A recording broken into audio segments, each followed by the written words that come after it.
Reality is often more unbelievable than fiction itself.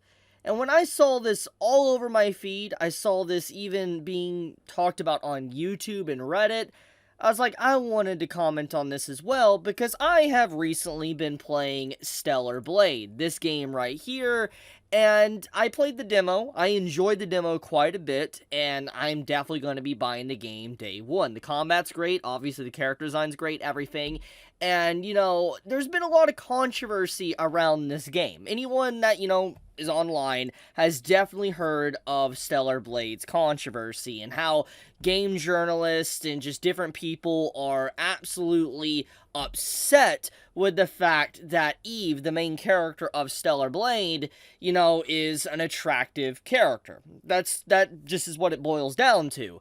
And the thing is those same people that are talking about Eve's design are trying to defend, Nier Automata, but also like Bayonetta. When you go back to those games when they first came out, those same journalists that are now trying to defend those games were actually trashing those games when they came out as well, for the exact same reasons that, is going on with Eve right now with Stellar Blade. So, why am I making this video? Well, for one, because I'm, someone that, does like good character design, and I like my games to be able to be expressive, and I think that game developers should be able to express the game that they want to through their designs.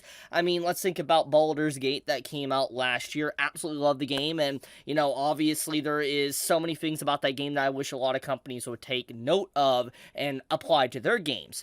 But, anyways, the point of the matter is that Kotaku, which is already a joke of a site, a joke of publishers and journalists, etc., released this article yesterday. And if you take a look at who wrote this article right here, you see that it's by this individual, the same person that made this statement, made this article, and it's legitimately wild to see a statement like this. And there's multiple people that go on to basically just show the absolute, hypocrisy that this writer and Kotaku have in general, basically to even make an article like this, even starting to label people as bots. She's getting dogpiled by bots and pretty much saying Aphrodite, is the goddess of fertility and sexual love, etc. And a part of her character is how she looks, now, and how stupid, dummy, hot she is. And it's just like, you literally, she is such a hypocrite. And the journalist, it's not just this individual, but the journalist at Kotaku allowing this behavior is just,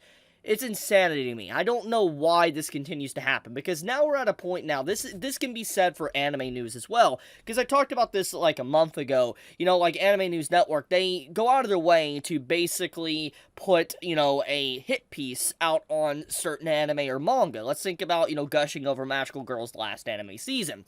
Anime News Network has done this quite often. They did it with Mushoku Tensei, they did it with Gushing Over Magical Girls. If it doesn't fit their overall narrative, they will twist things to be able to create news. That's what they do. And in this case, that's the same thing that's happening here. Is that this game journalist, Kotaku in general, instead of covering news, they create news and create controversy. And it's like, that's not what you should be doing. And on top of that, the hypocrisy here is just insane. Because Aphrodite in this, for instance, this is Hades 2. A game that, is loved. Like, Hades in general is a beloved game and went on to win a few awards, and I'm gonna be completely blunt, I haven't played Hades, but I have seen playthroughs of it, I have watched people play it, and I have heard people talk about it. It's a very beloved game. People love Hades quite a bit, and it makes sense. It's really good. And, I'm excited, for Hades 2, because I will probably dive into Hades 1 sooner or later and eventually play it. But right now, my focus is on, obviously, Stellar Blade that's coming out in less than a week. And seeing people basically fine with this character on the left, but completely upset with the character on the right, and it's the game journalist calling it out. For instance, like, when you see this post right here, it's just like, I don't know how someone could actually say the Aphrodite design is A-okay, but be upset with Eve's design, when it speaks for itself. And on top of that, Aphrodite is literally used as, like, she's a goddess of fertility. Anyone that knows mythology, knows anything about Aphrodite's myths, etc., know what she represents. And it's just wild to me that they were willing to just be like, this is A-okay, especially the design, but then Eve. It's just like, honestly, this ain't a hot take, this is a very cold take. Journalists like this Like, these individuals right here need to be fired. They need to be completely removed from being able to write articles and do reviews, etc., because they are an absolute disgrace to what journalism is. And on top of that, it basically makes every other journalist in the industry, even if they don't agree with these statements or don't do this type of stuff, they don't cause drama or whatever, they are given a bad image. People like this give journalists a bad image, and it makes people not like them in general. Anyone that has, let's say, actually been online knows that game journalists are the butt of the internet. People make fun of them all the time. And obviously there is probably some game journalists out there that are very good-natured and very nice and really good at their job. And this can be said for like anime journalists, etc. But there is certain individuals out there that just have such a loud, reaching voice that it causes everyone else to just look absolutely horrendous. And that's exactly what these people do. And I feel like people that do this straight up need to be removed from their job. They should not be working at a company like this and spreading stuff like this when their hypocrisy is just fully on display and fully shown. And when there is critique, they basically go on their way or go out of their way to say, oh, you're bots. You're literally bots. It's like, no, you legitimately called these individuals, like, look what she said here. Mommy, sorry. It's just like,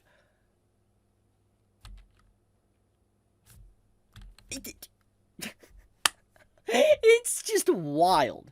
And so once again, we have people like this writing articles and all that straight up just are hit pieces to ruin the game. And all it really does serve is when people do this is just gives more attention to Stellar Blade. And I'm going to be completely blunt with you. I was probably not even going to be interested in Stellar Blade, okay? Until I just saw so many people talking about it, and then I saw the controversy about it. To be honest, I got a PlayStation, and I got Stellar Blade for the sheer fact to basically say, I want, actual developers and creators to have what they want. If they want to express their art in whatever fashion they want, they should be able to. And I think that it's completely fine. And on top of that, for people mocking Eve's design, and I think this is a common thing that people are already well aware of when it comes to their design, is that Eve in general is based off an actual model. So it's not like it's a fake character model. It's legitimately based on a real live woman. So anyone crapping on this and making fun of her and these journalists doing that are basically throwing shade at an actual real life woman. It's just like, it's not her fault she, looks the way she does. So I don't know, it's just absolutely nuts and gross behavior from these journalists. And I think that honestly, just all things considered, I think that these people legitimately should just, not have a platform. They shouldn't. They 100% should never actually have a platform. But, yeah, I wanted to talk about this because I've been seeing this literally all over my timeline. It made me incredibly upset seeing this. I was just like, I even made a post on this, actually, here. Let me go to my replies real quick. As you can see, I actually ratioed the Kotaku article that was posted. So, yeah, I think that also is a nice one. It's good to see that my take isn't alone. Like, I'm not alone in my take, and a lot of people are fighting back against this. I've definitely seen more of a, a nice, I guess, resistance to people doing this in the industry. I'm glad to see more people talking out about this, because stuff like this shouldn't fly. I'm glad to see more people, like, against, like, changing of, subs and dubs, etc., for anime and manga. I'm happy to see more stuff like this, where people are calling this out. It's good to see that. I'm really glad to see that people are finally starting to, understand hypocrisy here and all that. It's insanity. But okay, you all have a wonderful day or night wherever you live. Be safe, stay healthy. Chibi out.